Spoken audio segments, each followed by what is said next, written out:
Call the meeting to order of the Wilmington City Council for this agenda briefing. We have several people, two of us that are not here with us this evening, so we're going to do a roll call. Mayor Pro Tem, are you with us? Yes, sir, here. Okay. Councilman Reinbach, are you here? Councilmember Anderson, are you here? Present. Councilmember Barnett, are you here? Present. Councilmember Spears, are you here? Here. Councilmember Waddell, are you here? Okay, and the chair is here. We'll have one presentation tomorrow night. C1 is approval of the minutes. C2 is a resolution authorizing the award of a contract to Four Seasons Demolition Incorporated in the amount of $168,700 for professional demolition services involving structures located 1110 Castle Street. I just got one. Yes, sir. Is Aubrey here? Just a comment that was made when we discussed this before. The stormwater credits will stay in place after demolition. Is that correct? Yes, sir. The idea is to leave all the impervious surface in place so that the new owner of the property can take advantage of removing that impervious surface, getting credits toward their stormwater permit. Okay. And once the building is taken down, it'll be taken down in accordance with any hazardous material out there and hanging in the wind? Yes, sir. All the asbestos and lead paint will be properly abated, and that's part of the demolition contract here. So when we do go to sell the property, we will be free of any liability as regards to hazardous? No, sir. There are still some contaminants in the soil that need to be dealt with, and fortunately, though, we know that NCDEQ is open to a brownfield designation for this site, as evidenced by the previous development agreement that we had before, and they're determining that property is eligible for brownfield. But there's soil gas issues and soil contamination as well. Okay, thank you, Aubrey. C3 is a resolution authorizing the acquisition of two properties at 4910 and 4912 Oleander Drive for a total of a negotiated price of $600,000 for the Pine Grove Drive at Oleander Drive at Macmillan Avenue intersection improvement project. C4 is a resolution authorizing the City of Wilmington to engage in electronic payments. C5A is a resolution authorizing the city manager to enter into a 3-year grant agreement with UNCW Research Foundation, the annual amount of $50,000 to enhance economic development activity within the city of Wilmington. C5B is a resolution authorizing the city manager to enter into a 3-year grant agreement with YWCA Lower Cape Fear in the annual amount of $50,000 to enhance economic development activity within the city of Wilmington. C6 is a resolution authorizing the city to enter into a memorandum of understanding with the New Hanover County Sheriff's Department for the JAG grant program. 01 is an ordinance accepting and appropriating funds from Firehouse Subs Public Safety Foundation grant in the amount of $15,755 for the purchase of structural firefighting gloves and firefighting particulate hoods.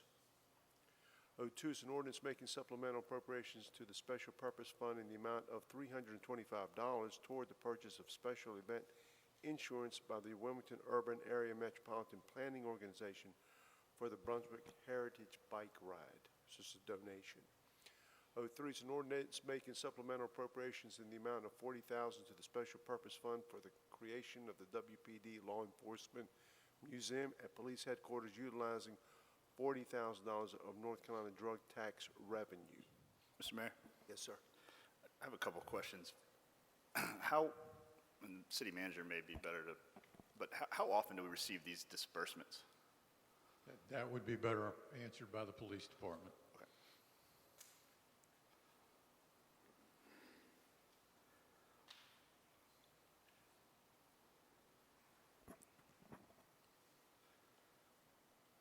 Good morning. Morning, Chief. We receive them multiple times a year. Okay. Is there any sort of, probably difficult to plan them because we don't know what's going to be collected and how much, but is there a kind of a range that we typically receive for these?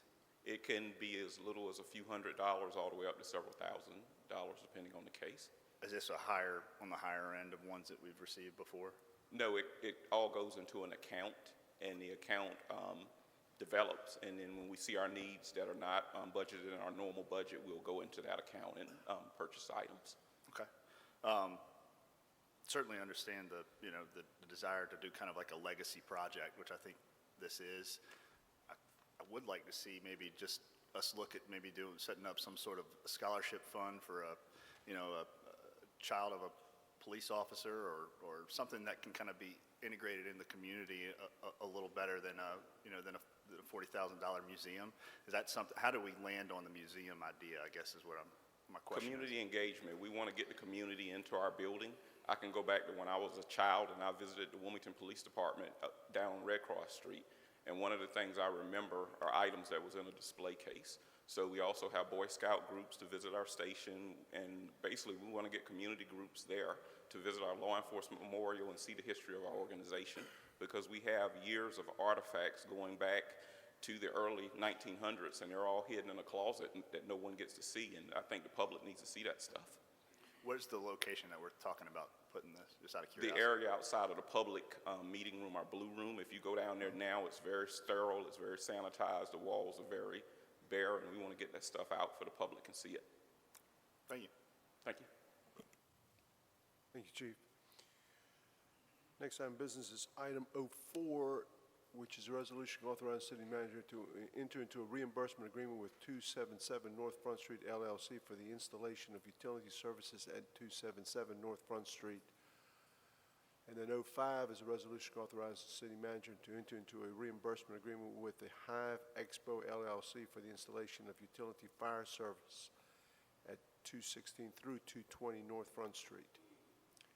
And 06 is an ordinance making a supplemental appropriations in the amount of $65,428 to the North Front Street Streetscape Project from reimbursable funds received by the Hive Expo LLC and 277 North Front Street LLC. Then resolutions, R1 is a resolution authorizing the city manager to enter into a supplemental agreement with the North Carolina Department of Transportation for the 23rd to 26th Street Connection Scientific Park Drive project. Then R2 is a resolution authorizing the city manager to revive and extend the interlocal agreement between the City of Wilmington, New Hanover County, and New Hanover County Board of Education relating to athletic fields. R3 is a resolution authorizing the city manager to enter into an agreement with the Wireless Research Center of North Carolina for workforce development and job skill training programming to bridge the digital divide utilizing $2,500,000 of American Rescue Plan Act ARPA funding. Excuse me. R4 is a resolution authorizing the mayor to sign the public comment letter to the North Carolina Utilities Commission concerning Duke Energy's Carolina's carbon plan. And then R5 is a resolution authorizing the mayor, sorry, go ahead, Mr. Anderson.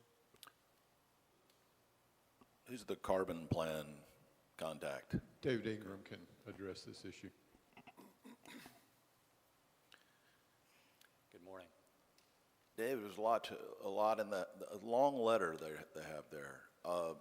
I guess what it is, if you had to boil it down to a sentence or two, we're trying to, as governments, we're trying to tell Duke Power how we think they should run their business. Is that accurate? It's certainly making recommendations in support of, I would say, the governor's House Bill 951 to quickly reduce carbon sources generating our electricity, a quicker focus on renewable energy, more plans for some of our energy burdened communities, opportunities to do things like grid resiliency. So it's not so much telling Duke how to run their business. It's focusing on some of our own city goals. As you noticed, there were a number of cities joining this public comment letter. All of us have our renewable energy and clean energy goals, whereas Duke's carbon plan didn't necessarily address all of those quickly enough. So it's us making a joint comment along with these other cities for Duke to have a quicker focus on not only achieving the governor's House Bill 951 goals, but also some of our clean energy goals. It just seemed to have a political bent to it, to be honest. I mean, we have, they want to, Duke has laid out, want to do a little nuclear. These particular people don't like nuclear. We don't believe it. They believe it's a pie in the sky strategy. You have others on there that, I can't remember, natural gas is not, solar and wind. And I think back to, we were going to buy a truck recently. I can't remember if it was gas or electric, but garbage truck. Doesn't exist. So I just, I'm not so sure their approach with more options is not, it just feels like we're getting into something, quite frankly. We're endorsing something that we're just getting on board because other cities have. And I think the reality of it is, I never saw a whole lot in there about a big piece of it, and it's cost. And, this all sounds great. I support it from the standpoint of that's where our goal ought to be. But as we're learning right now with our gas supply and gas prices, this is going to be a slow march to where we're trying to go. And we have to keep it affordable. Everybody can't afford just, electric car. Everybody can't afford, and in that letter, there's just very little about that. They say it's going to be cheaper. I've read nothing anywhere else that says, it's going to be cheaper to put, maybe way down the road, but today, how much power can a windmill out in the ocean produce? We don't even know. We're guessing. I don't know. It's just a little irksome that it doesn't focus on. I think of a lot of our people in our community that aren't going to be able to afford what this endorses. And we're endorsing it, is what you're asking us to do. So we're endorsing higher cost, which and some may believe, okay, well, that's what we got to do to get there. But I believe we ought to be endorsing a gradual approach that does not, hurt our poorest citizens, frankly. But it just had a very, felt like I needed somebody else telling me the other side of the story, whether that was Duke or whether that was another, political, kind of an organization that has a different slant, different take. Sure. Yeah, there's certainly some groups that are submitting complete alternative plans, which dives a little bit deeper into some of the cost studies that were done by Duke versus the cost studies that these alternative plans have. I would say that there's a number of studies from across the country that have shown renewables and storage opportunities are cost competitive, if not lower, than some of the new natural gas or nuclear projects that are out there. It's not that's we realize there's still going to be a mix within our regional grid mix, and nuclear is going to be a big part of that. Natural gas is going to be a part of that for some time still, but it's looking at those larger time scales as these new technologies come on board and are proving to be cheaper to implement than some of these older technologies. But also, just so happened, I looked at how getting solar panels put on my roof last week, and without a big federal write-off subsidy, it doesn't pay off, 30 years. So, we're just, I want to do these things too, but they have to, they need to make sense. And I'm more fortunate probably from a job perspective than a lot of people. We just need to be careful. Absolutely. Thank you. Mr. Mayor? Yes, sir. Just a quick, I'm in agreement with Councilman Anderson. If this was a 1 to 2 pager that said, hey, this is what we've adopted as a city, this is our goals and what we're looking to do, and Duke, if you are interested in seeing them, here's what they are.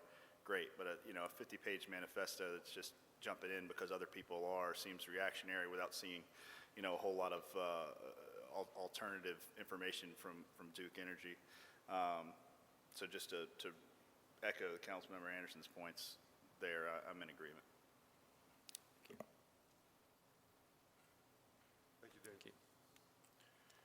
And then Mr. Mayor, Yes, sir. can I go back real quick? And I just want to mention R1. Can we get a map for tomorrow of the proposed new connection there, please? Sure. I mean, if there is one, if I would love to see it. Okay. Thank you. Thank you. And then R5 is a resolution authorizing the mayor to sign the letter of support and join the Eastern and Central North Carolina Clean Fuels Coalition. That's the end of this agenda. Mr. Manager? Mr. Mayor, we have several items for you for review this morning. First of all, we have with us the folks from Wilmington Business Development to give you a report on their activities over the course of the past year, and I believe Scott Satterfield will be doing that report.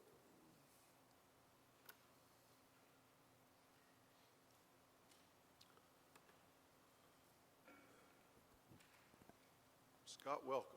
Mayor, Council, good to see each of you this morning.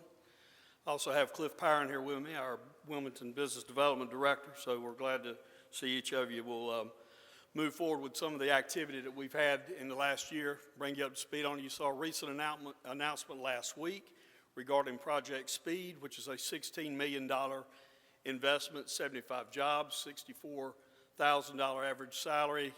It's going across the spectrum of nearly $5 million in annual payroll impact here in Wilmington without the multiplier effect. It's a 150,000 square foot cross-dock facility located in the city of Wilmington. A third-party logistics provider with over 3 million square feet of space in Savannah, Georgia, will own this facility. We worked in close partnership with the North Carolina State Ports Authority. This will be a client who will buy land from the ports, which is not a common opportunity, so we're real pleased on that.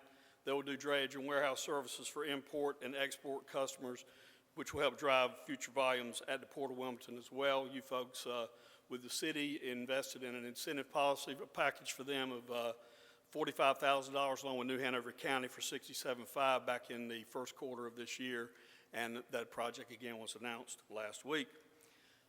Megacore Logistics, a great company here in Wilmington, is on their way to adding the 300 jobs that they've promised for the city of Wilmington, averaging close to $62,000 per year in annual salary and benefits. The company's expansion is going to spark almost $19 million in yearly payroll impact for our region. This is a great existing industry with a lot of notoriety across the country. Their corporate headquarters is here, continues to grow. They have operations in other states, so it was important, we believe, for the city to participate to encourage their investment, which the city was kind enough to look at investing $200,000 into this multi-million-dollar opportunity. Some recent activity, again, as we talk about, Mayor, often in our board meetings, the regional impact of our organization, with Wilmington being the finance and commerce hub of southeastern North Carolina. Everything that we do helps drive activity in and out, so very important to note some of the other projects we're working on. Amazon, which was known as Project Tuna, has announced a $50 million investment in Pender County, just right over the New Hanover County line, with a 142,000 square foot final mile station, creating hundreds of jobs there, averaging at least $15 per hour, and these delivery stations will allow them to cover the last mile of Amazon's order process and help speed up deliveries for customers. That site is being cleared and prepped as we speak today in Pender Commerce Park. Also, RL Cold, which is one of the cold storage projects we've been involved in, is broken ground, and this is a rendering of what their actual facility will look like right over the New Hanover County line in Pender Commerce Park, 10 minutes from downtown Wilmington.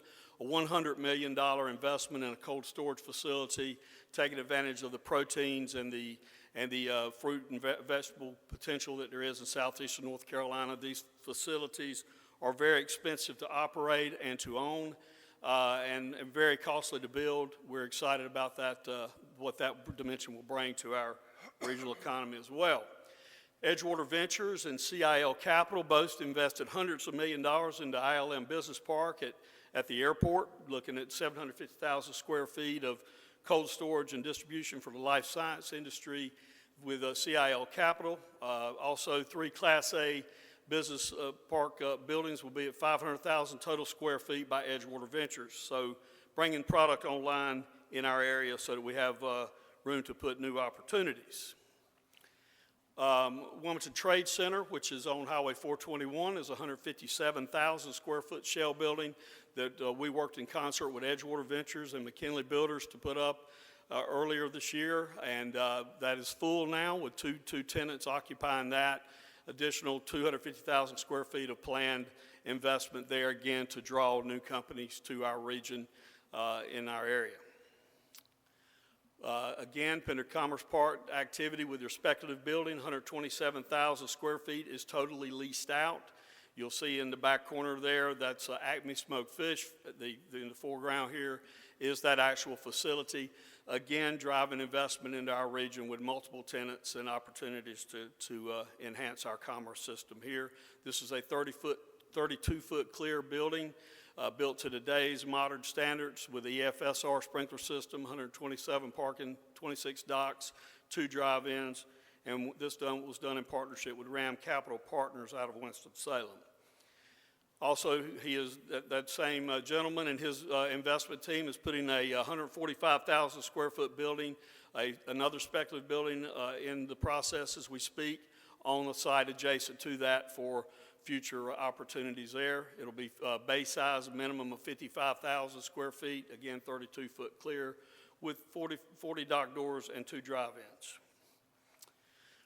Also, Vantica, which the city of Wilmington participated along with New Hanover County and the state of North Carolina to encourage their investment, has begun to grow, and that investment has yielded new jobs already. They also have purchased the building that they were leasing.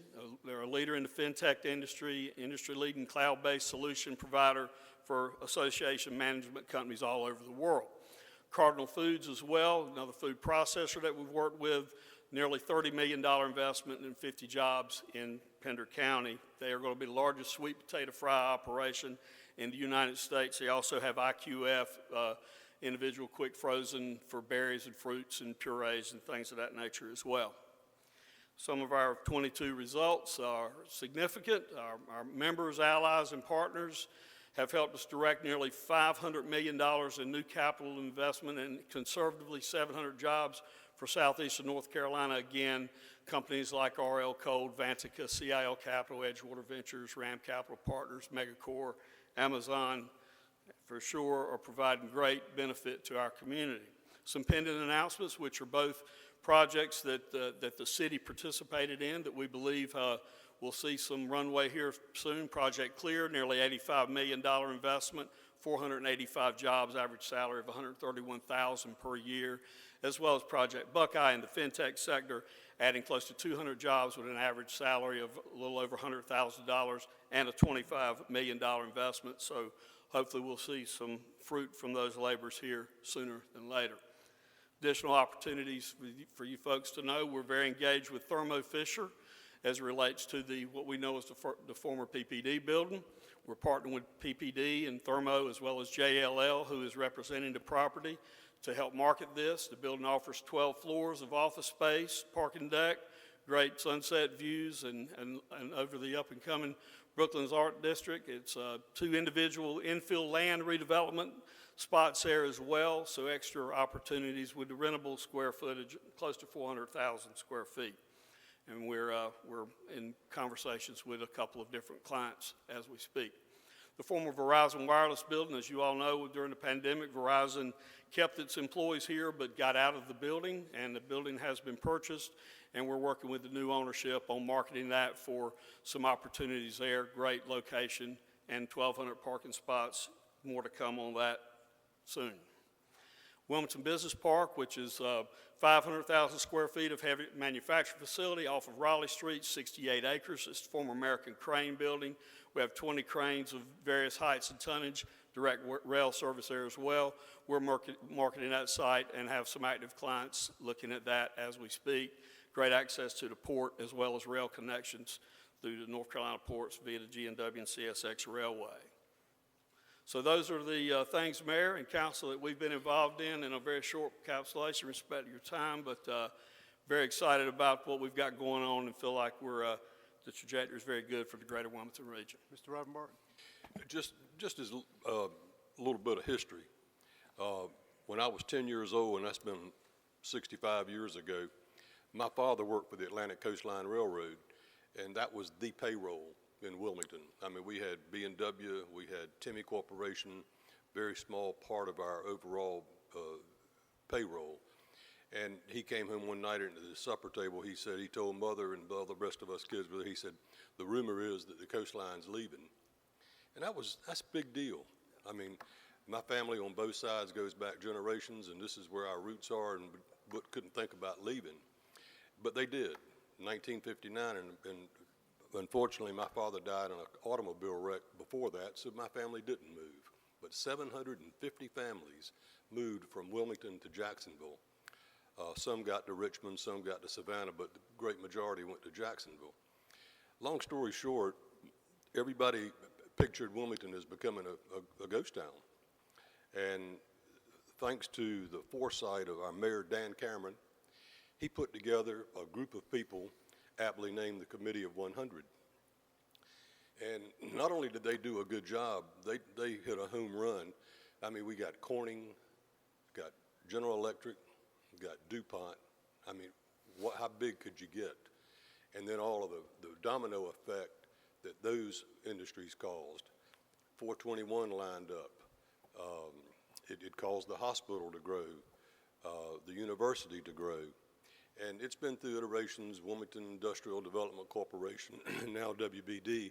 But in all those years since those things happened, we have probably gotten, we get more bang for our buck than anything else we have ever funded. And there are thousands of people from this area who have worked at those places and enjoy healthy retirements. People, their children work there. It's just probably the greatest thing that's happened to our region, and it's as a direct result of you folks keeping your nose to the stone every day under the cover of darkness sometimes, because it's a very sensitive business that you're in. I remember once back in the 90s when I was on council then, we had Icelandic Corporation wanted to come here, and we had to meet secretly at the university because they were scared that their people where they were would find out, and we didn't get them, but we had a shot at it because of the efforts of the Wilmington, in that day, the Wilmington Industrial Development Corporation. So, I mean, what you've just said is evidence enough of the efforts that you all make that come to fruition and create those good jobs, and I thank you. I can't say enough good things. Thank you, Mr. Councilman. Barnett? I too want to agree with Councilman Rivenbark. I appreciate all the work that you're doing. I guess my big shout out is I love the idea of how you guys are working regionally, because it's so important that we connect with all the other counties that are around us. And did I hear you mention that the PBD building, you've got some very, how did you say that? You've got We have some promising activity considering the acquisition of that facility. Certainly not done, but we have there's a fair amount of interest in that facility, both locally as well as nationwide. So I think that's a good sign, and we've been able to host a myriad of potential investors who are considering that location. All right. Keep up the work, man. Thank Good you. job. Thank you. Thank you very much, Mr. Barnett. Scott, I know that I sit on your board, and I can't tell you, as Charlie mentioned, the value for the money that the city taxpayer is investing in Wilmington business development. I know the amount of companies that you are constantly in contact with. Some of these companies that you have mentioned here today you've been talking to for years.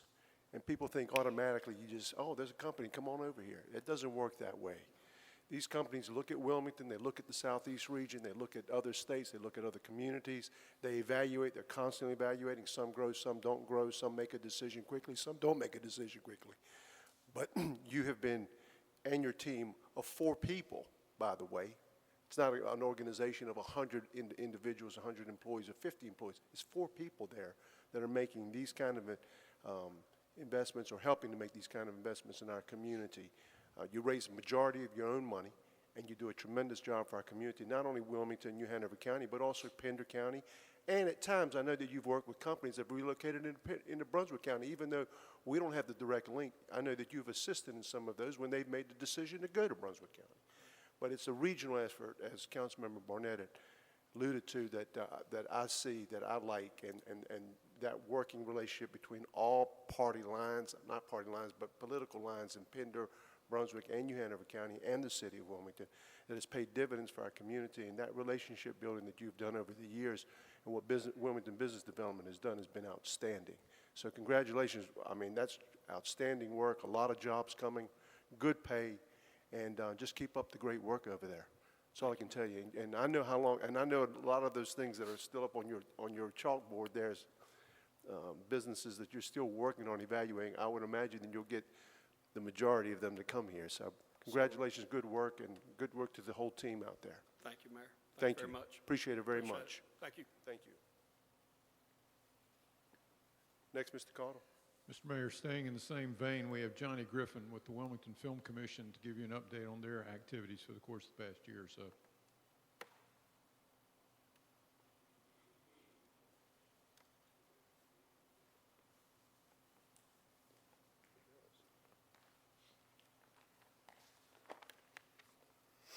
Morning, Mayor, Council, staff. Appreciate the opportunity to provide you with an update on the local film and television production industry. With me today in the audience is the president of the Film Partnership of North Carolina, Ms. Susie Hamilton. First, I would like to say thank you to the council for its continued funding of the commission's efforts to recruit companies which provide hundreds of well-paying jobs and economic stimulus within our community. Last time I spoke to you was in May of 2021. At that time, I ended my presentation by saying, and I quote, "My hope is to be able to return next year and tell you that 2021 was the best year ever in film and in Wilmington film and television industry," end quote. And as you all know by now, 2021 was the best year ever, with approximately $311 million in local expenditures by productions. Some of the projects which were filmed previously in the Wilmington region were released this year and brought further attention to the Wilmington region. These projects include the films Scream, Black Phone, Along for the Ride, and the television series Welcome to Flatch, Our Kind of People, Hightown, Echoes, which actually comes out on Netflix this Friday, and The Summer I Turned Pretty, which upon its release was the #1 show on Amazon Prime this summer. As for 2022, it's looking like it'll be another successful year for the Wilmington region. Productions already completed this year and those currently underway will spend $220 million in our community, and we also anticipate additional productions to arrive in the coming months. 4 productions have been completed this year, and 4 are currently in production. Of those 8 productions, 3 are television series, which have the potential to return and spend money in our community for many years to come. Currently, there are about 600 people working in the region today on projects that are currently in town. Although many would like to believe that we are beyond COVID, it is still an issue that impacts the way productions are working on a daily basis. They have to be commended, though, for the way that they have adapted and continued to keep folks safe. Daily testing, masking, social distancing are still standard protocols required to keep production safe and moving forward. But through those efforts, they have been able to keep people employed and working every day. In June, we were able to make our first trips back to Los Angeles in over 2 years to attend events and to meet with clients. It has been a challenge with reduced attendance at events and many of our clients still working sporadically and remotely. However, those we've met with have expressed excitement about North Carolina being back in business again.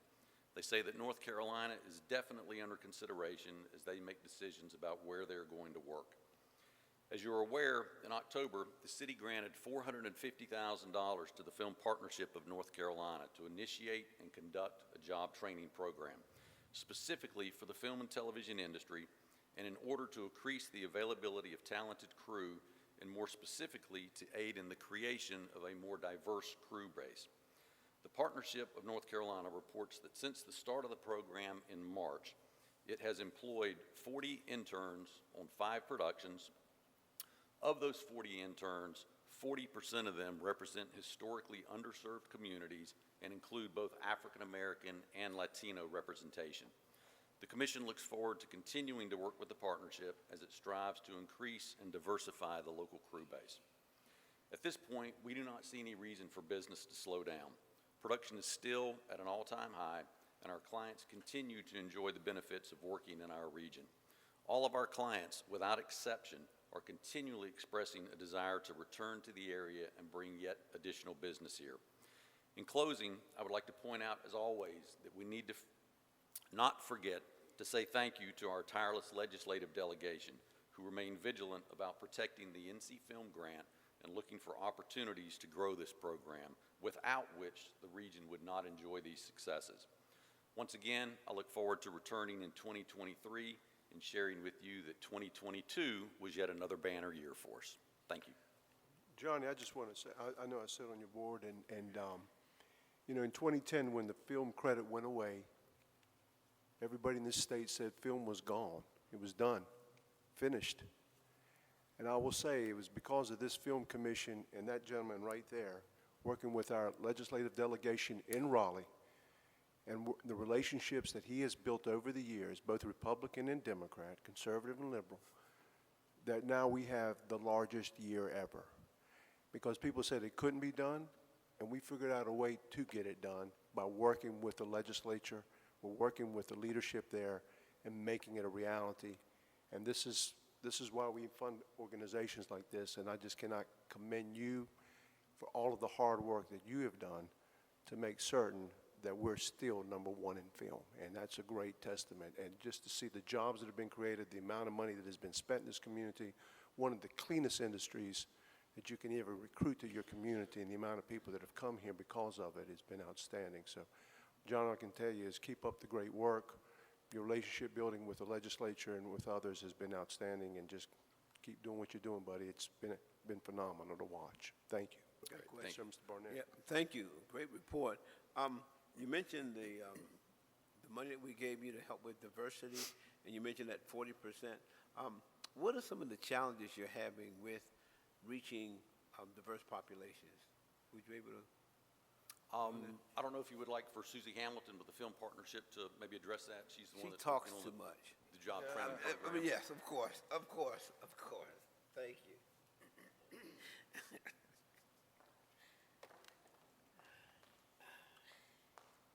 Thank you, Councilman Barnett. Good morning to everyone. If you wouldn't mind, Councilman, would you repeat the question? The question was just, are there any challenges with reaching diverse populations? Yes, it's a really great question. I'm glad you brought it up. Yes, it is a challenge to make certain that we're doing outreach in the right locations and reaching populations that are historically underserved by the film industry. But what we found is that the interest within those communities is very strong. And once we began to market the program publicly, and our website was launched, and frankly, the word on the street was out, we had a tremendous number of minority candidates that just came through, just through the natural process of responding to the website. We also are working very closely with Cape Fear Community College. Some of our interns have done work for live productions at the Wilson Center, and Cape Fear Community College has also done a fine job of diversifying their film program and their theater arts program. So a lot of the students came out of the CFCC population as well. But as we continue to grow and we get into a rhythm with these cohorts, as Johnny mentioned, we're in our 5th cohort right now. We believe that our outreach will get even more significant and substantial, and that's our long-term goal, is to have partnerships with other communities, other organizations in the community that are working with those populations. Okay. All right. Have you considered like faith-based organizations? Yes, faith-based organizations, of course, are on the list. Link also is an entity that Frankie and I have known each other for many, many years, and although we've not directly communicated on this yet, my hope would be that we can also work within his population to put people into the program as well. Okay. If I can help, let me know. Thank you. Appreciate that, Councilman. Thank you. Great report. Next. Mr. Mayor, we have 2 project updates for you this morning. The first one's on the MLK Community Center gym expansion. which includes the commercial kitchen. And I believe Amy Beatty's going to lead us into this. Good morning, Mayor, Mayor Pro Tem, and City Council. Thank you for the opportunity to provide you with an update on the MLK Gym and Kitchen project. After I overview a brief history of the project, as a reminder to City Council and the public, I will turn it over to engineering staff for an update. In November of 2020, staff provided council with two conceptual design options: a load-bearing masonry building or a pre-engineered metal building. City Council preferred the metal building both from an aesthetic standpoint and due to its lower cost estimate. Last summer, staff informed City Council of design concerns from the architect on the pre-engineered metal building. Design was paused while the city hired a third party to review that design opinion. This past spring, staff brought the results of that consultant's review back to City Council, and their opinion was that a pre-engineered metal building could be built and was appropriate for the project. Additionally, although not required by code, that consultant suggested that the city consider adding new restrooms to the project. At that point, City Council directed staff to re-engage the architect to proceed with the pre-engineered metal building and the additional restrooms. And now the project is at 30% design, and engineering staff will present to council the updated layout, updated renderings, and the current cost estimate. Thank you.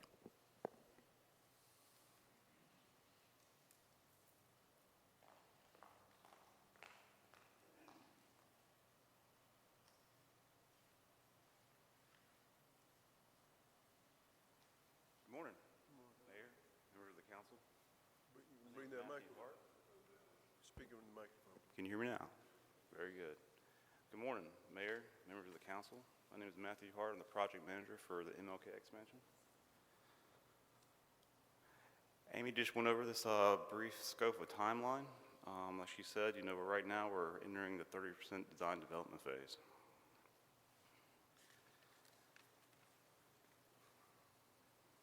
The new floor plan consists of a kitchen addition and renovation, a lobby addition, new family restroom, new men's and women's restroom, additional office, additional storage for new equipment, and a new high school-sized gymnasium. That equals a total increase of 11,275 square feet. The only items that have changed from other floor layouts provided previously are the family restroom has changed locations and the addition of the men's and women's restroom.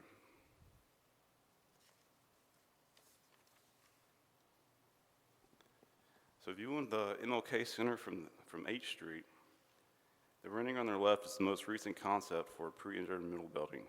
The rendering on the right is the option presented to council in February 2021 that was selected to move forward with in the design process. As you can see, both concepts are very similar with the exception of the extension of the middle section to accommodate the additional bathrooms and the gym slope, which will be discussed on this slide.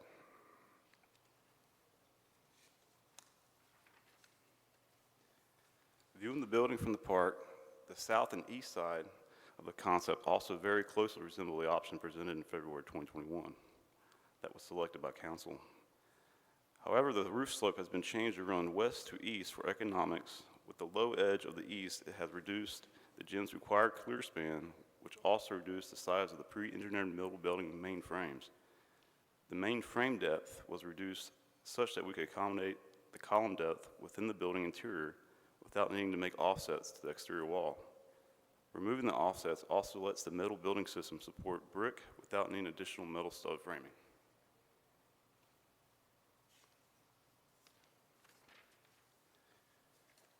So this slide of the interior viewpoint rendering looking northeast, the gym expansion amenities include 2 motorized goals, 4 retractable goals, 2 scoreboards, a motorized divider curtain, volleyball, pickleball, wrestling, safety padding for walls and backstops, and adequate storage for all attendant programming needs. The rendering is consistent with council feedback of the example gym and photographs shared in previous presentations.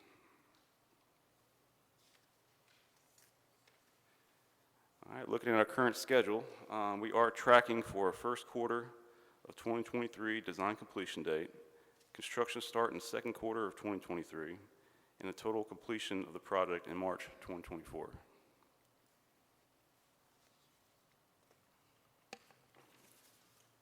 So we have received updated cost estimates with a 30% design development. Updated cost estimates resulted in an estimated total project cost of $6.6 million. 30% design construction cost estimate was compared to the 60% design development construction cost from June 2021, which resulted in the following. HVAC equipment has increased 100%. Electrical equipment has increased 100%. Fire protection has increased 170%. Site work has increased 120%. Openings, doors, and frames have increased by 40%, and gym equipment increased by 100%. The design contingency and development cost is intentionally conservative in this estimate above to cover any unknown costs.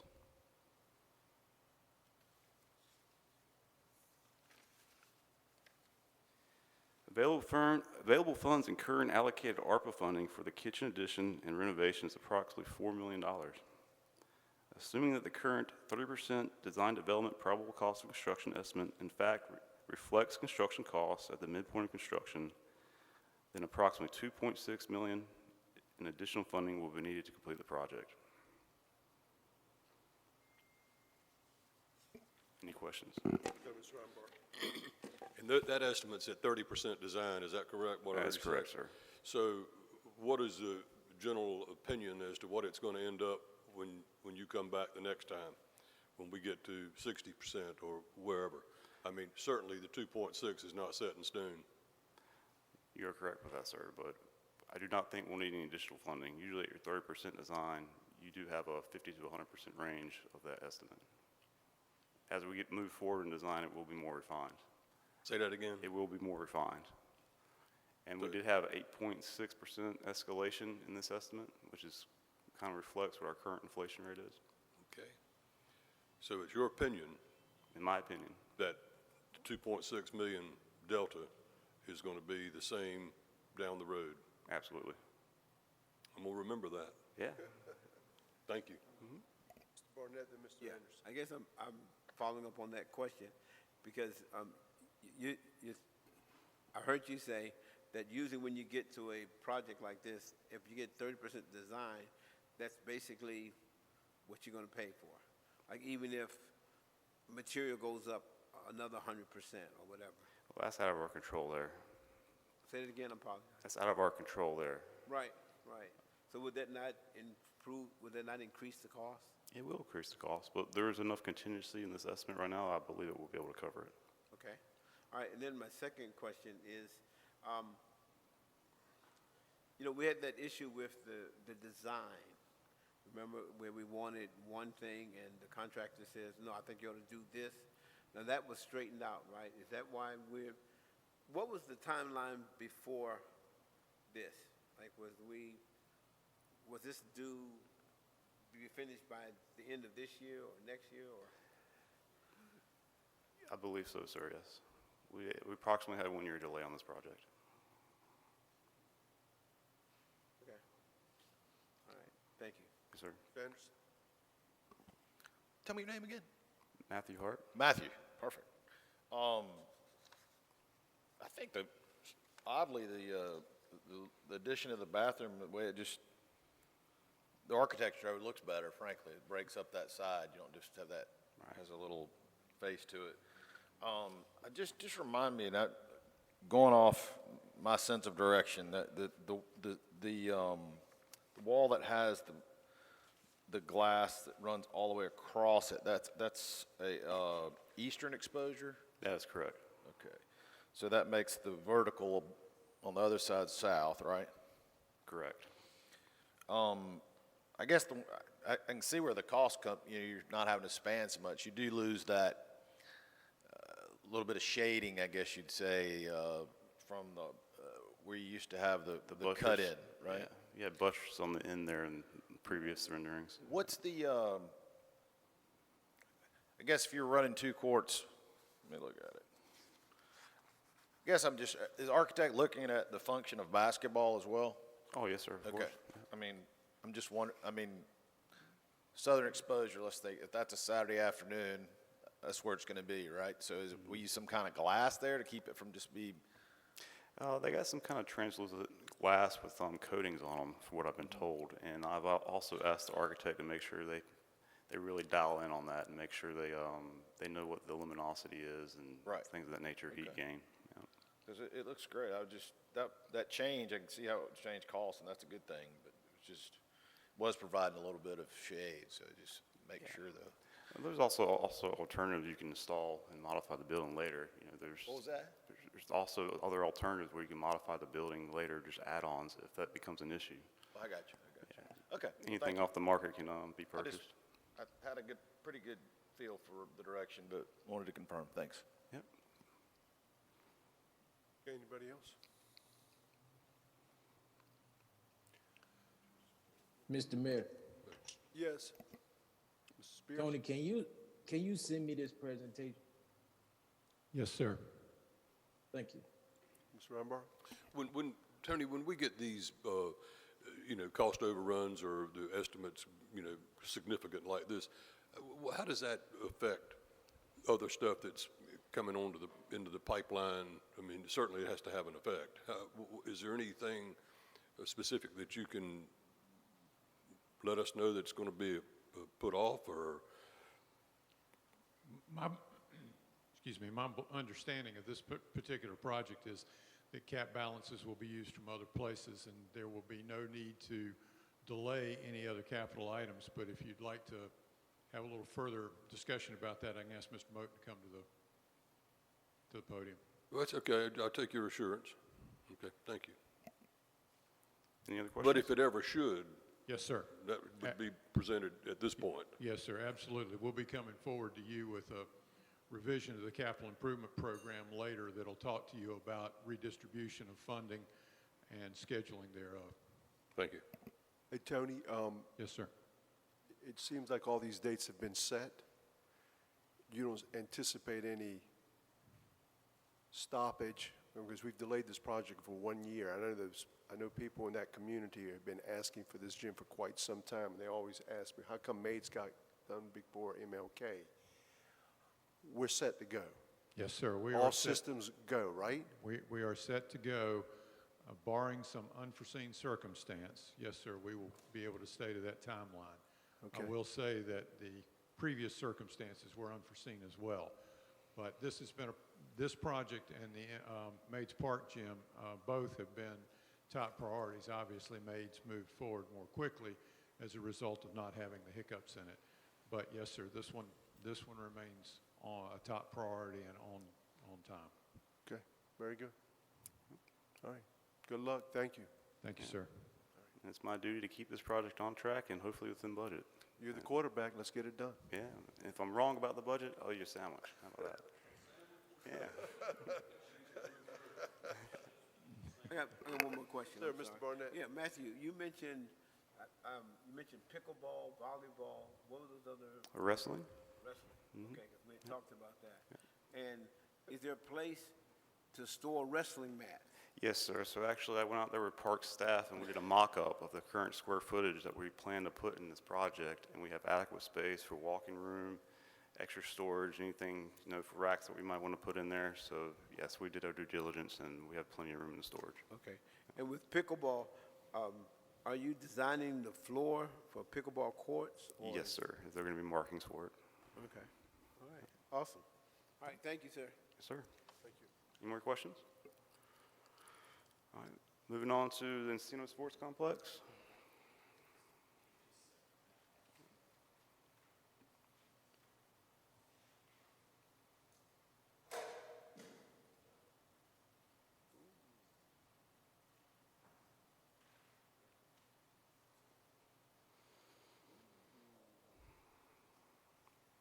Would everybody like a minute to receive their handouts?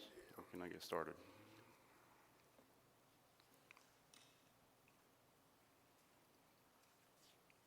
Okay, all right, let's get started. All right, so thank you for the opportunity to give you an update for the Encino Sports Complex. So briefly, just a project timeline. We began the study phase in the fall of 2019. The design phase went from September 2020 to April 2022, and we just had our bid opening on June 30th, 2022. So project cost. So our low bid, other construction costs, athletic lighting, construction contingency at 10%, and design costs brings the project total cost to $16.9 million. So with our low bid, TA Loving was the company that was responsible lowest bidder. Major components of the base bid include, but not limited to, a new synthetic turf field that's fully lit, one renovated field partially lit, 4 new irrigated natural turf fields, athletic lighting for the 3 existing fields, 17 temporary mobile lights for the remaining fields, a restroom building, the widening of the turn lane at Highway 421 and Sutton Steam Plant Road, and 650 linear feet of new netting. The site work in the base bid equaled approximately $5.5 million, and that's for the grading, infrastructure, irrigation, and landscaping. Please note in the top left corner of the aerial, alternate 13 was included in the bid package to specifically identify the costs associated with the installation of 2 athletic light foundations that the Hammerheads are financially responsible for and will reimburse the City of Wilmington in accordance with the approved reimbursement agreement that came before Council on February 15th, 2022.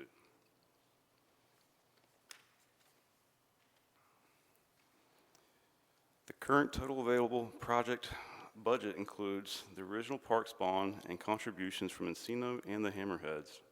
The funding gap for completion of this project is approximately $5.3 million.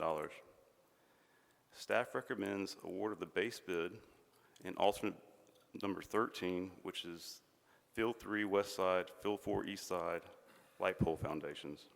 That's the Hammerheads contribution.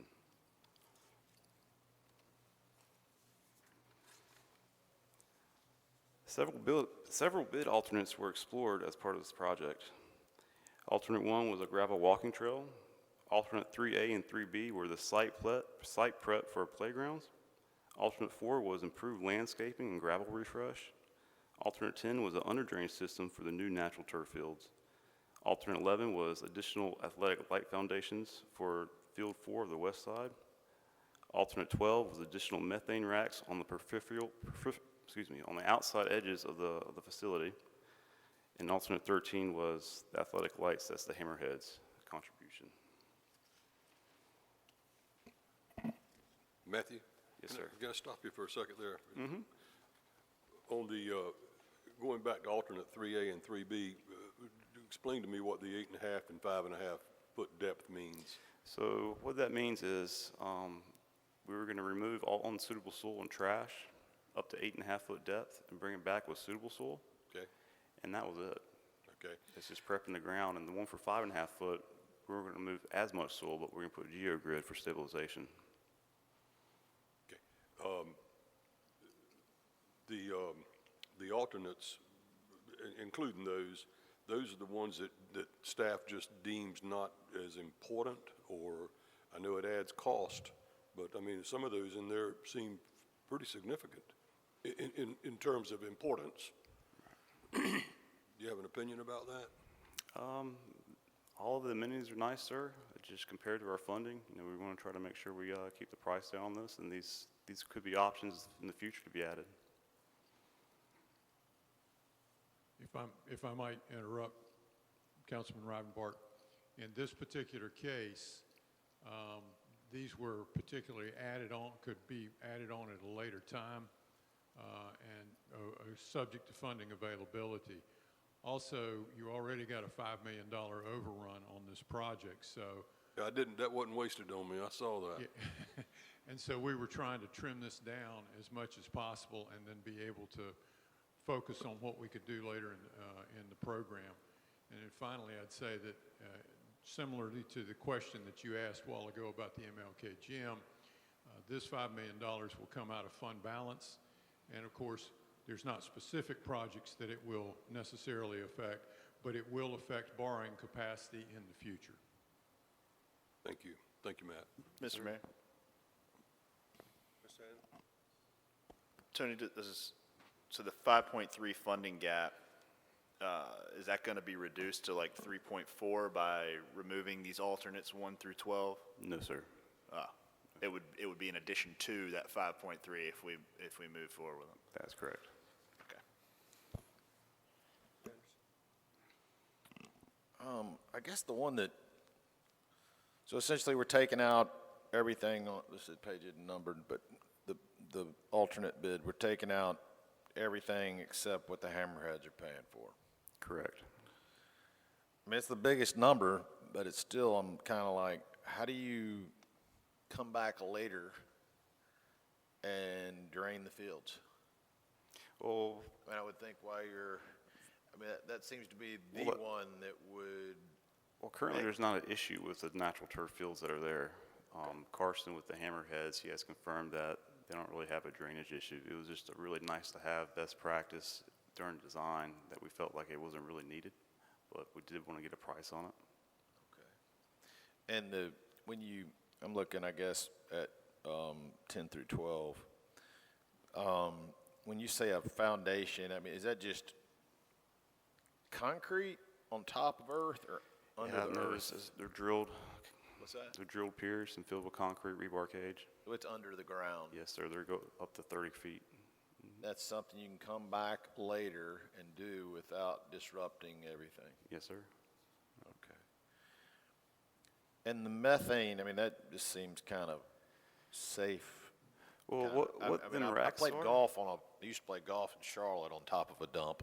Right. And, you know, if they didn't have those vents in the right place, it could make your experience not so swell out on the golf course. So I'm just envisioning the fact that they're on the, what did it say? I thought it said somewhere in here they were on the outskirts, right? Yes, sir. That's Away where, from, that's where we want them. Yeah, it's So away from the foot I'm traffic. just kind of, that one I'm a little leery of. We don't have an issue out there that we need to. No, sir. What we're doing right now is we're making these robust methane vent racks in the locations where there's going to be foot traffic and the public could actually have maybe somewhat a little bit of exposure to. And what it is just unistrut with foundations about this tall. They're nothing particular special. You're putting them where people walk? Not where they walk, but there are vents inside the park in certain areas. Right. And these would help replace some of those or add to? It's just add to. It's just a nice to have. Makes them a little more robust. Currently, any landfill project I've been on, I typically don't do it. You typically what? Do not do it. You do not put The vents? racks. Okay. Yeah. What's a rack? It's just unistrut, structural members. It just holds the pipe up in the air. It's something nice to have. Sir. Higher or something? No, sir. It just supports it. Okay. All right. Got a quick question. Yeah, just with the gravel walking trail, if you don't using gravel, what are you using? Just the land itself, the mulch, or what? Can you repeat that? I'm sorry. I'm sorry. For the gravel walking trail, if you're not going to use gravel, what will make up the trail? What are you going to use? There won't be a trail, sir. Say that again? There won't be a trail. It won't be a trail at all? No, sir. That's an alternate item. Okay. I got you. All right. I guess it begs the question, how deep will the playground be? I guess you were saying it could be 5.5, it could be 8.5, but so it will be, and we're not going that deep, so how deep will we be going? We will not if we do not select an alternate. So it'll just be whatever Yeah, it'll just be landscaped area. but there will be a playground. No, sir. So that's going too. So it's not just site prep, it's. Yeah, these alternates include site prep for playground that would have to be purchased by somebody else. Mr. Mayor, So there is no playground? No, sir. if I could clarify something. Some of those alternates are items that are well beyond the scope of the project, and staff thought it may be a good idea to at least see if they could be added to the project within the existing budget. None of these items, such as gravel, walking trail was not part of the original bond program. The playground was not originally a part of the bond program. But at the time that we envisioned this is before inflation, everything hit us the way it did before the pandemic. And our thought was, let's see what it will cost. Clearly, it exceeds the cost. What we didn't want to do was not provide you this information, but none of this has been recommended by the manager's office or staff at this time. I guess